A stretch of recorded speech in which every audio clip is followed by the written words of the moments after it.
Hi guys, and welcome to the next recording on metals. So today's learning outcome under Unit 1, Area Study 1B.1 is to discuss the common properties of metals, luster, malleability, ductility, heat and electrical conductivity. And then we're going to talk about in the next lesson, metallic bonding. So today we're talking about the properties of metals, including these and more here. So metals are materials which are composed of a number of properties. Typically, these include they're good conductors of heat and electricity. They're pretty malleable, so they can be bent or reshaped quite easily. They're lustrous, meaning they're shiny when they're polished. Ductile, so it can be drawn into a wire.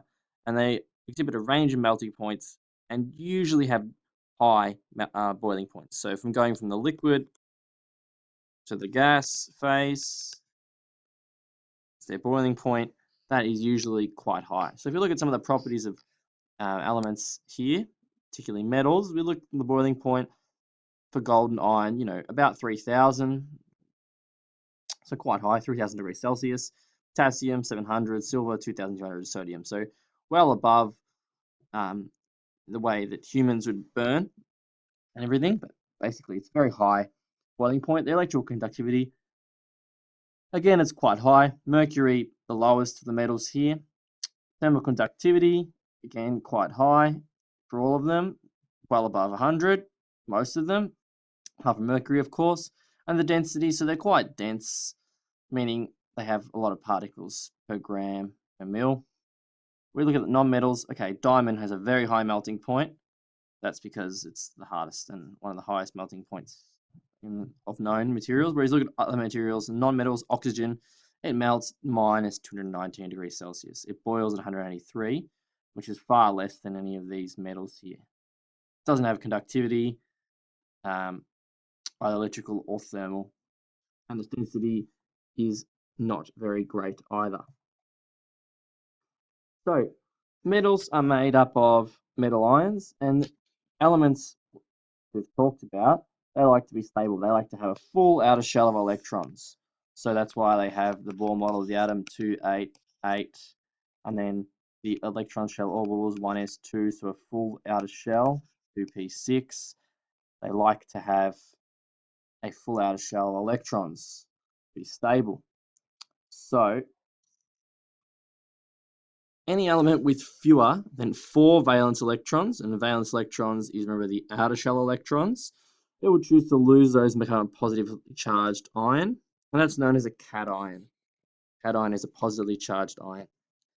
Any element with more than 4 valence electrons in its outer shell will choose to gain electrons. So this is important in how metals form ions. And how they form ions will affect what metals can bond with each other, and that will therefore affect the properties of the metals.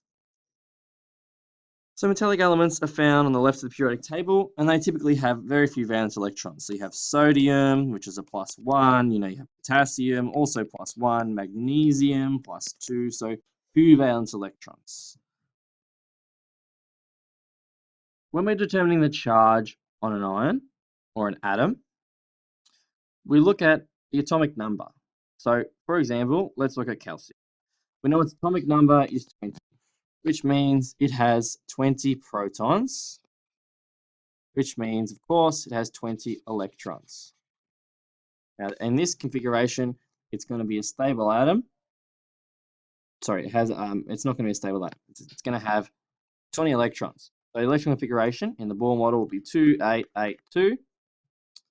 Now, to work out how it's going to form a charge or what charge it will form, basically, if it has less than 4 electrons, it's going to lose them. Less than 4 electrons in its outer shell, it'll lose them and become that charge positive. So it has 2 valence electrons, or 2 electrons in its outermost shell, which means it will lose these to form Ca2+. Calcium 2882 becomes 288, 2+ charge. So it's lost 2 electrons. Electrons are negatively charged, so if you lose negative charge, you become positive. You lose negative charge, becomes positive, and therefore you have a 2+ charge for calcium. So we simply look at the valence electrons. If it's under 4, they'll lose it. If it's above 4, they'll gain it, and they'll become that corresponding charge or its valence electrons. So you can see the electrons there are lost. If we look at something like sodium, just get rid of this here. Look at something like sodium. Electron configuration is 2, 8, 1. So it has 11 electrons, 11 protons. Its outermost shell has 1 valence electron, which means it'll lose 1 valence electron, become Na plus 1.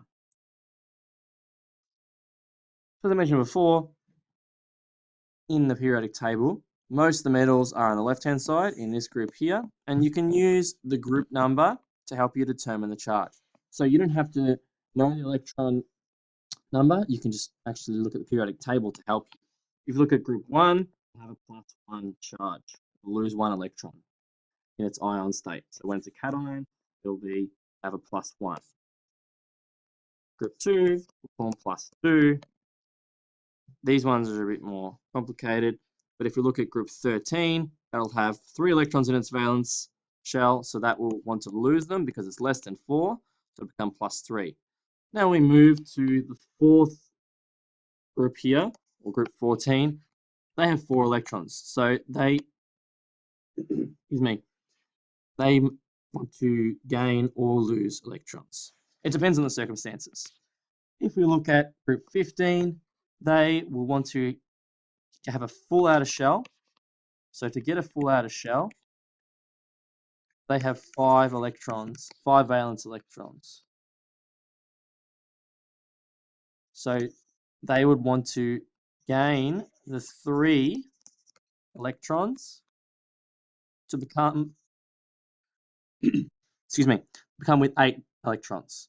So if you're gaining +3 of a negative charge plus negative, you're going to be gaining negative charge. Therefore, in group 15 or group 5, they will become 3- in their charge. So nitrogen, phosphorus will become 3- in their anionic or ionic state.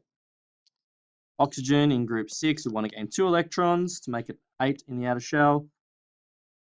Fluorine will want to gain 1 electron. It'll have a -1 charge. So will chlorine, so will bromine, so will iodine. And these ones here, the noble gases, they have a complete outer shell, which means they do not gain electrons. So no gain, loss of electrons. Whereas these ones here will gain 1. This will gain 2. And this will gain 3 here. As it's said in the table here. 3- gains 3 electrons, 2- gains 2 electrons. 1- gains 1 electron. So the summary of this lesson, metals have a number of properties, and we discussed those: ductility, malleability, conductors of heat, electricity, and they're lustrous when polished. Metals lose valence electrons to form positively charged ions, known as cations, or they gain electrons to become negatively charged ions. That's known as a anion, equals negatively charged.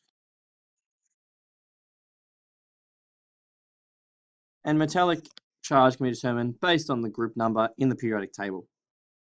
These are the questions I'd like you to complete for today's lesson, questions 1 to 5 of Chapter Review 3.1. Thanks for watching.